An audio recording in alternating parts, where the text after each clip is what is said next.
Before the opening bell, U.S. indices declining on Monday, pressured by shares in retailing, consumer durables and apparel, and the energy sectors. Now, decliners well ahead of advancers. 86% of SP 500 constituents trading lower yesterday. Now, after the market closed, we had international flavors and fragrances reporting third quarter EPS of $1.39 versus $1.32 1 year ago on sales of $765 million. On to D.R. Horton, reporting fourth quarter EPS of 64 cents versus 45 cents last year on net sales up 19%.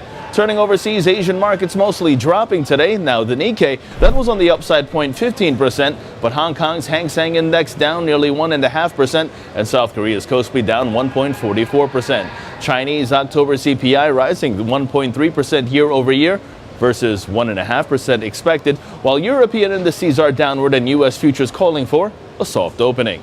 Earnings releases expected for today include Rockwell Automation, fourth quarter EPS seen at $1.78 on sales of approximately $1.7 billion. And on the economic data front, 10 o'clock in the morning, we see September wholesale inventories figures as well as wholesale trade sales data.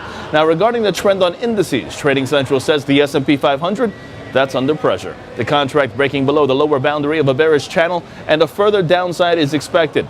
The relative strength index mixed with a bearish bias, so short positions below 2083 are favored with targets at 2064 and 2059 in extension. The Nasdaq also under pressure, preferring short positions below 4676, and the Dow Jones under pressure as well, preferring short positions below 17,755.